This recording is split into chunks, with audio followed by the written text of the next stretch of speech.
Então, boa noite, pessoal. Mais uma vez eu agradeço muito a oportunidade de estar aqui, de aprender, de estudar e de puxar minha própria orelha, né? Porque a gente vai estudando e a gente vai verificando o quanto a gente ainda é falho, o quanto a gente ainda precisa aplicar nas nossas vidas todos esses ensinamentos do Mestre Jesus. Então, hoje, nós vamos falar sobre tesouros. É algo assim abrangente. É algo que pode envolver muitas coisas, né? Alguém já ouviu? Não se pode servir a Deus e a Mamon?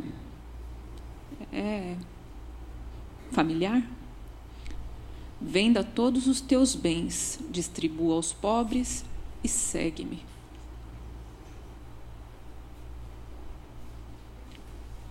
Passará um camelo pelo buraco de uma agulha antes que um rico entre no reino dos céus. Dai a César o que é de César, e a Deus o que é de Deus.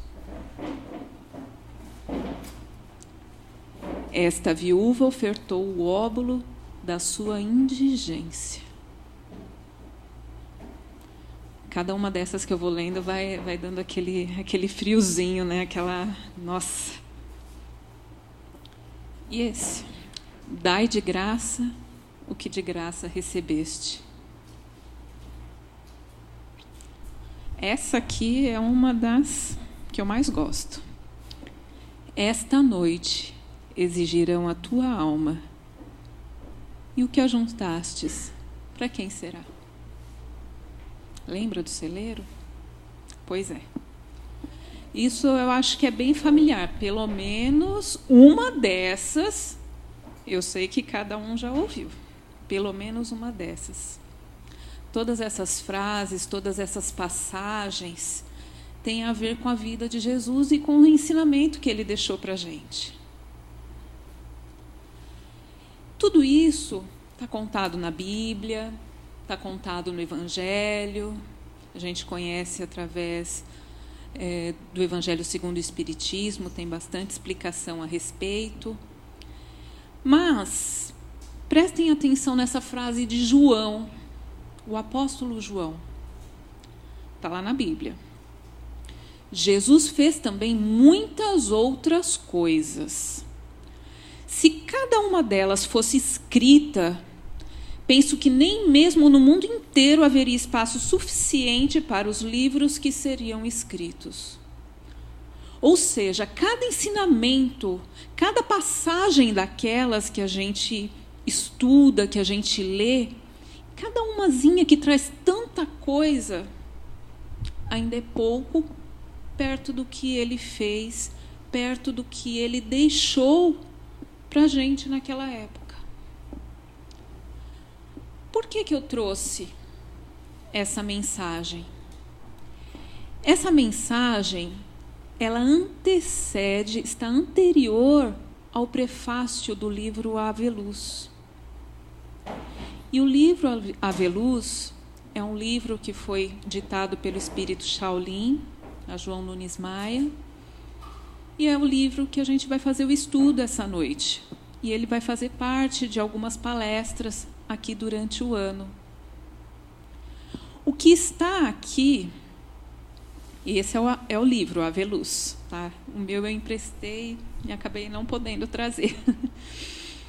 Esse livro, tem outras edições também, é um livro que foi trazido pelo espírito Shaolin. O espírito Shaolin, muito interessante que no prefácio também ele comenta que ele conheceu Jesus naquela época. Ele conheceu todos os apóstolos. Ele foi chamado pelo Mestre. E devido ao apego aos bens materiais, ele não pôde segui-lo. Será que existe alguma semelhança nas nossas vidas? É interessante que o livro todo, eu vou falar sobre o livro um pouquinho, o livro todo, ele traz encontros, ensinamentos que Jesus passou aos apóstolos em Betsaida. Ele se reunia com os discípulos quase todas as noites para conversar, para ensinar. E cada um dos capítulos diz respeito a cada um dos apóstolos. Eles viviam uma situação durante o dia, ficavam com dúvidas, porque, afinal de contas, vivenciar o que Jesus estava ali explicando era colocar em prática tudo aquilo. Então, eles passavam por diversas situações, assim como nós, e ficavam com aquela coisinha dentro deles. Puxa vida, eu agi certo, não agi, tinha um monte de dúvidas. E aí, no final do dia, eles iam conversar com Jesus a respeito e pediam explicações. E o mestre ensinava, cada noite, uma lição.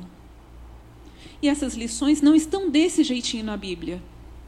É por isso que Emmanuel disse aquela frase de João no início do livro. E explicou também que ave luz era uma saudação. Ave era salve. Lembra? Ave César. A gente já ouviu isso. Inclusive daquelas propagandas lá atrás, né? Os que têm, assim, uns 40, por aí, eu acho que vão lembrar. Ave César, né? Nas propagandas de Natal. Pois é. Essa saudação significa salve. Salve luz. A luz da nossa vida, que ilumina e que mostra o caminho. Jesus, a luz. Ave luz. Então, os apóstolos, assim como nós, muitas dúvidas, a vivência, iam conversar com Jesus. E o capítulo de hoje é sobre Judas. Foi Judas que teve toda aquela dúvida. E ao contrário do que alguns imaginam, de algumas coisas que nós aprendemos e vemos por aí, malhação do Judas, traidor, etc., etc., ele amava demais Jesus.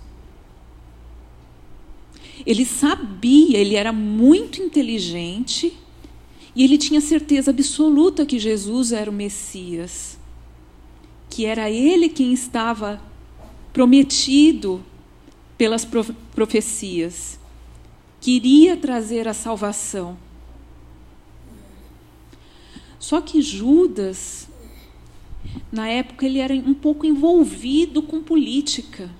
E isso não é ruim, muito pelo contrário, a gente precisa muito da política. E ele ficava inconformado com algumas coisas que aconteciam na época, principalmente com relação à desigualdade, ao sofrimento do povo. E ele achava que Jesus vinha ali para colocar o povo lá em cima, no governo, à frente. Era isso que ele esperava, e que o evangelho fosse ali colocado meio que à força, quase uma imposição. Na época, ele não conseguiu entender que não era dessa forma. Assim como a gente não consegue entender muitas coisas ainda. A gente sabe, como ele sabia, como Shaolin sabia. Nós queremos seguir o Cristo.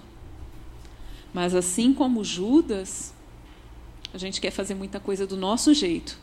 Ele quer fazer a coisa certa, mas ele não quer fazer do jeito que Jesus ensinou. Ele quer fazer do jeito dele. E a gente faz isso. Olha essa foto. Ficou um pouquinho escuro aqui.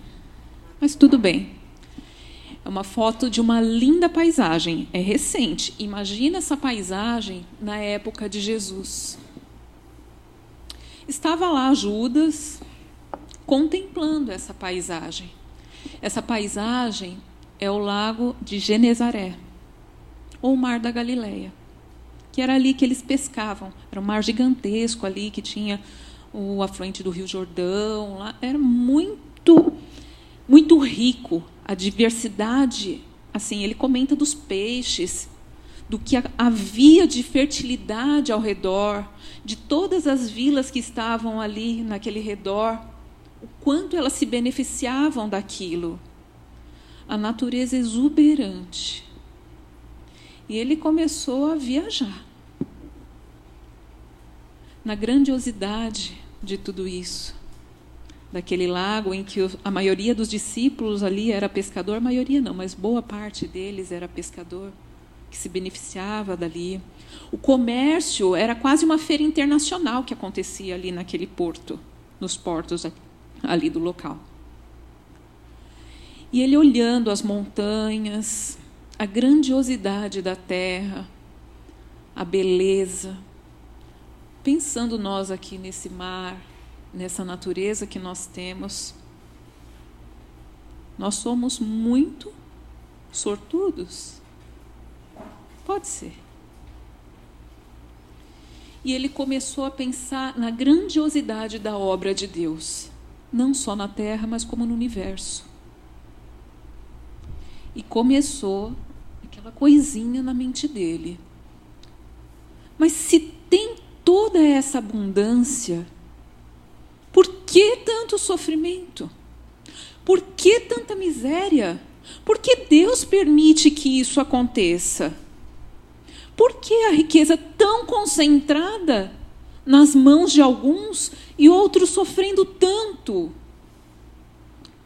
Tem alguma semelhança com o que a gente vive?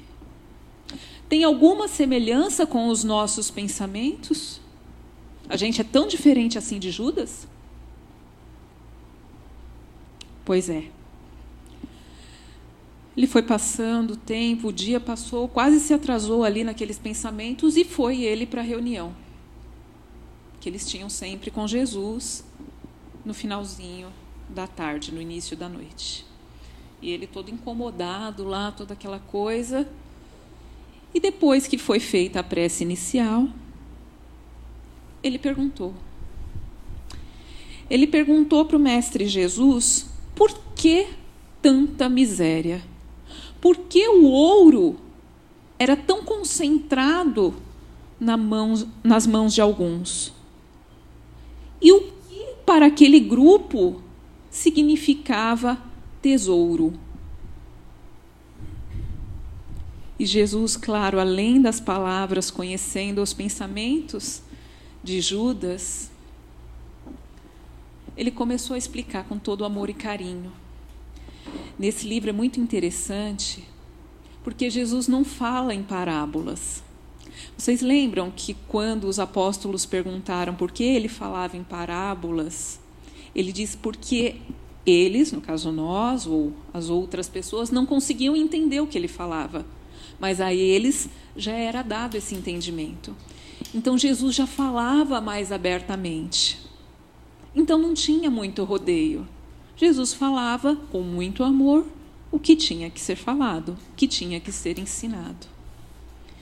Ele disse para Judas, claro, eu não vou conseguir trazer todas as frases aqui, porque é muito rico.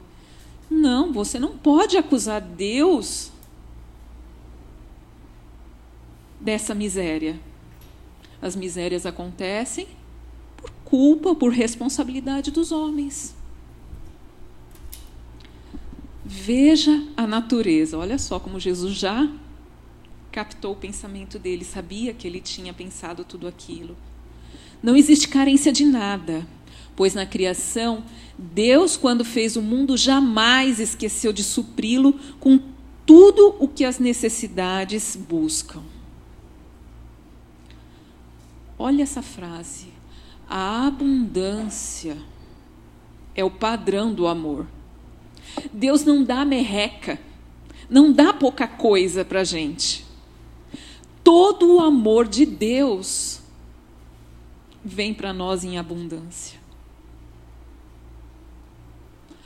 Todo amor de Deus é imenso para com cada um de nós. Quanto a gente não tem? Quanto a gente não recebe? Vejam o nosso corpo, veja essa natureza, vejam quanto ar nós temos para respirar, quanta água existe, quanto alimento existe se a gente for lá trabalhar. Cada lavoura produz muito. É suficiente para todos? É. Mas nós ainda não sabemos como repartir isso da maneira adequada. Por quê? Porque ainda nos falta um pouco de amor. A igualdade em que Judas estava pensando ainda não pode existir, porque no momento a desigualdade é o amor. Como assim desigualdade é o amor? Como a desigualdade, o sofrimento pode ser amor? Alguém aqui caminha sem sofrimento? O que eu digo caminha é progride, sai da zona de conforto. Alguém procura melhorar se está tudo muito bom? Olha, pensa bem antes de responder. Porque no momento a desigualdade é o amor que faz vários tipos de raças conviverem. E espíritos de diversos quilates ficarem juntos, uns aprendendo com os outros. Então Jesus ainda fala lá para Judas: já pensou se todo mundo tivesse a mesma sabedoria, tivesse as mesmas características, as mesmas virtudes, se tudo fosse igual, se não houvesse nenhuma desigualdade, como um ia aprender com o outro? O que seria trazido de ensinamento novo, se tudo que você sabe eu também sei, se tudo que eu sei também você sabe? Cadê o novo? Cadê o patamar? Cadê o degrau? Não teria. Isso aqui está muito bem explicado, muito bem detalhado no Livro dos Espíritos. Para quem ainda não conhece, tem curso que vai acontecer, mas o Livro dos Espíritos tem as respostas para todas as dúvidas. E nós temos ele é dividido, na verdade, em 4 livros, e um deles fala sobre as leis morais, as leis divinas, que, para o nosso entendimento, foram separadas na classificação. Nós temos a lei de igualdade, nós temos a lei de sociedade, nós temos a lei do trabalho, a lei do progresso, a lei de justiça, de amor e caridade. Nós temos várias leis. Mas justamente a lei de sociedade diz, e está lá explicado, agora eu não vou lembrar o número da pergunta, a pergunta 767 do Livro dos Espíritos. Está lá explicadinho que a gente tem que conviver uns com os outros. Porque a gente auxilia aquele que está um pouquinho atrás e nós somos auxiliados por quem está um pouquinho na frente. Mas está todo mundo ali, viu? Está todo mundo ali. Nós temos aqui, lá os planetas primitivos, temos os mundos perfeitos, a Terra está aqui, provas, expiações, passando para a regeneração, mas está todo mundo aqui. Dentro desse caldeirãozinho, nós temos algumas diferenças. Algumas coisas que eu consegui ver primeiro, outras coisas que ele conseguiu ver primeiro. E a gente vai se ajudando. Então, essa é a grande sacada. Está tudo direitinho. Deus fez tudo muito certinho. E Ele deixa a gente fazer as coisas do jeito que a gente acha que deve ser. Para quê? Para que a gente aprenda. Só que tudo que a gente faz tem um retorno. E isso tudo está lá bem explicadinho no Livro dos Espíritos e dentro da nossa consciência, que é onde está gravada todas essas leis. A gente sabe disso.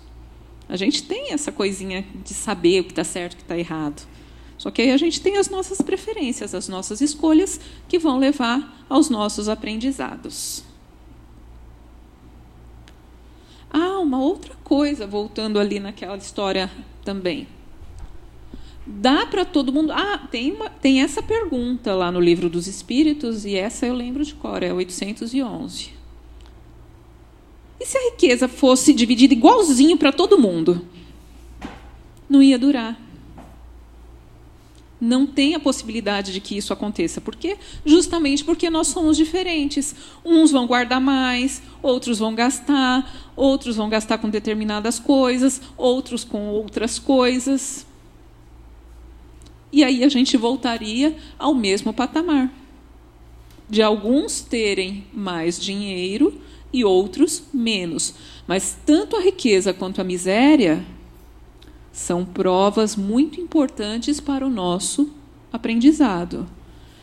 E acreditem, pasmem, também está lá no Livro dos Espíritos. A riqueza é uma prova muito mais difícil do que a miséria. Não dá para entrar nesse assunto agora, mas fica a dica. Opa, volta. Então, aqui, Jesus continua explicando para Judas que a riqueza da vida pertence a todos, mas ela é administrada pela força maior. Que é o quê?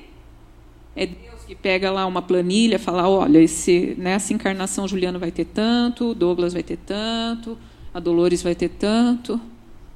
Não. Isso é tudo consequência dos nossos atos, das nossas escolhas. A lei divina, a lei moral. Lembra? Está tudo escritinho lá, tudo certinho. Escrito não, é modo de falar, mas está tudo ali desenhado. É ali que esses tesouros são regidos. E aí, quando a gente vai crescendo em entendimento, vai crescendo em abundância também. Porque todo o bem, quando a gente cresce em entendimento, a gente vai fazendo o bem para as pessoas e para nós mesmos. E tudo que é necessário para que a gente continue participando desse bem, recebendo esse bem de volta, distribuindo o bem e trabalhando pelo todo, nos é trazido. Aquela coisa do universo atrás, sabe? Mas isso nada mais é do que consequência do nosso progresso.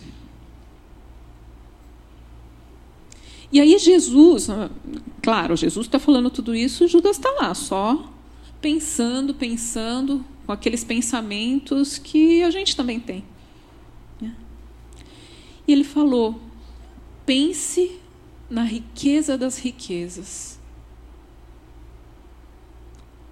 Essa todos têm, todos nós. O poder adormecido, olha lá, adormecido em nossas almas. Nós somos centelhas divinas. Está tudo aqui dentro. Nós fomos criados para a perfeição, para a cocriação. O que é cocriação? É contribuir com o mecanismo do universo perfeito, lindo, amoroso, com muita sabedoria. A gente foi criado para isso. Assim como Jesus colabora, nós também vamos. Falta um pouquinho de tempo, tá? Mas nós vamos. Nós vamos. Porque Jesus também falou, vós sois deuses. Está tudo aqui dentro.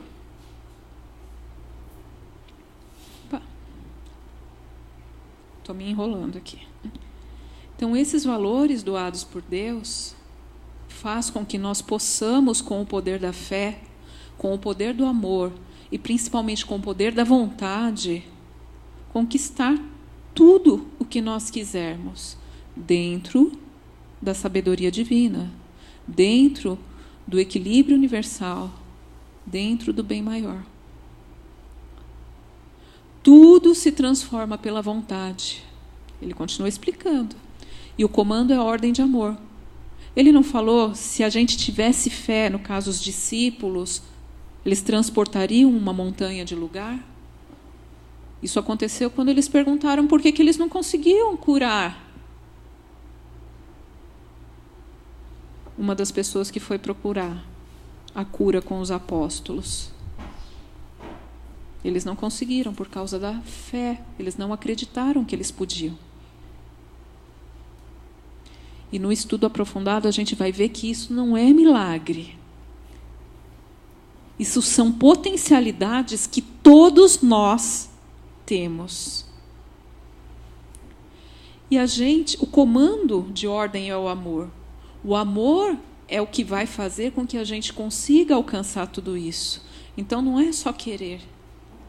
A gente tem que ir progredindo, ter o objetivo no amor maior. Não podemos ver apenas pela simples aparência. É necessário entender em espírito e verdade. Ele também falou isso na Bíblia. Em espírito e verdade. Ou seja, as coisas não são restritas a esse pouquinho que a gente consegue ver aqui encarnado. Existe algo muito maior. E nós temos capacidade de alcançar tudo isso. Mas para isso, nós temos que querer. Nós temos que nos transformar. Nós temos que seguir. Jesus deixou aí toda a receitinha de bolo. Outra coisa que a gente costuma fazer, a comparação, né? Judas falava, porque uns têm tanto, outros têm poucos. A gente, às vezes, só às vezes, tá? Eu quase nunca faço isso, tá, gente? A gente mede a felicidade dos outros, a nossa pela dos outros. Olha, fulano tem tudo aquilo, mas nossa, não faz nada da vida, hein? Nem merece tudo aquilo ali. Ou então, coitadinho daquele outro fulano. Que vida mais miserável. Esse deve ter feito muita coisa ruim na outra encarnação, viu? Para ver desse jeito. A gente julga, a gente compara, a gente tem dó, inveja. Quer dizer, a gente não, né? Não sei, eu acho que a maior parte aqui já passou desse patamar, né? Mas a gente não deve medir. Por quê? Porque cada um está passando pela situação necessária, pela bondade, pelo amor que Deus tem por nós. E Ele permite que a gente passe por cada uma dessas situações para que a gente aprenda, para que a gente progrida, para que a gente evolua. E aí, Judas, claro, continua lá com as caraminholas na cabeça, pensando. Eu sei que está todo mundo aqui tranquilo com tudo que eu estou falando, né? Ninguém está pensando como Judas estava pensando, meio que questionando as coisas que Jesus estava falando, né? E Jesus deu essa. Pá! Talvez não saibas o que buscas. Quem sabe o que quer? De verdade.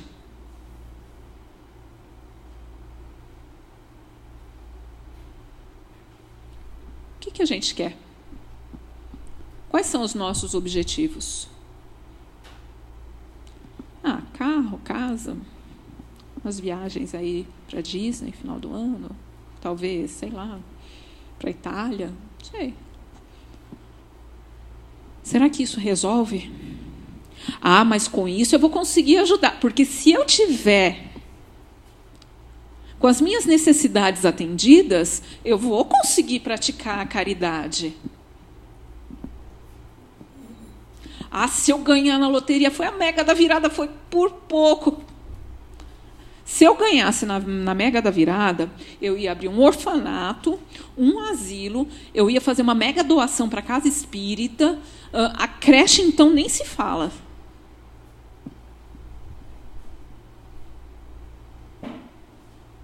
A gente precisa disso. A gente se ilude que se a gente tiver dinheiro, a gente vai fazer alguma dessas coisas.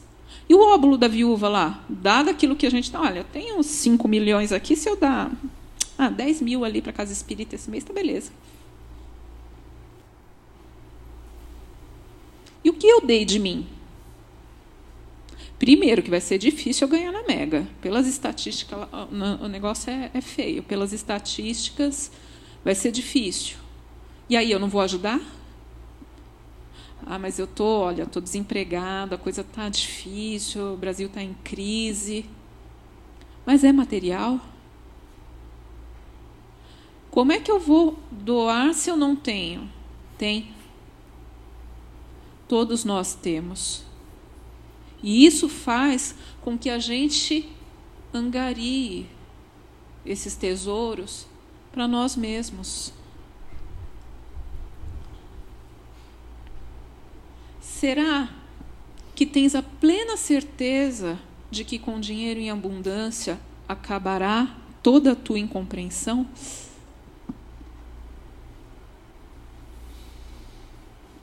Todo o teu entendimento? Se tiveres tudo e não tiveres paz na consciência, és o mais pobre de todos.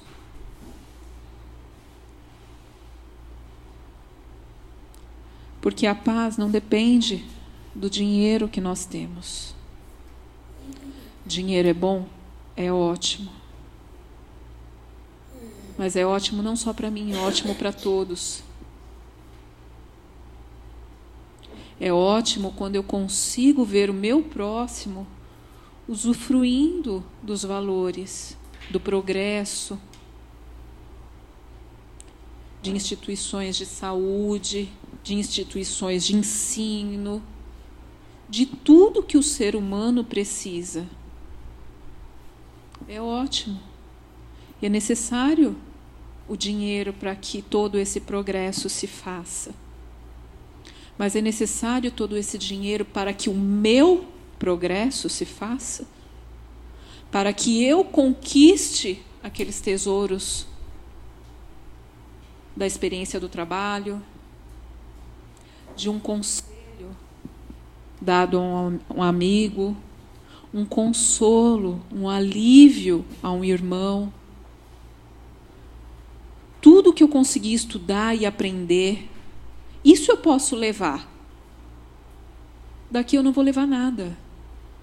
Na outra encarnação ainda posso vir com sérias dívidas do mau uso que eu fizer de tudo o que está à minha disposição. Do meu dinheiro, Dolores? Não, de tudo. Se você fizer mau uso, do nosso corpo, da nossa casa, dos nossos relacionamentos, daquilo que nos está emprestado para que a gente consiga aprender nessa encarnação. Se eu fizer mau uso disso, eu vou ter que prestar contas. Está lá naquela lei divina. Então, o que eu posso levar como tesouro é aquilo que eu conquistei para mim, em moral, em intelecto e principalmente em amor.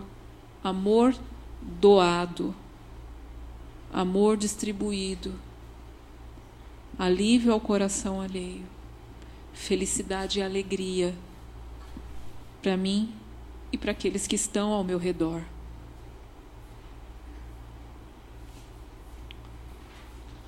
No Evangelho segundo o Espiritismo, nós temos lá no capítulo 11 a lei de amor, nas instruções dos Espíritos.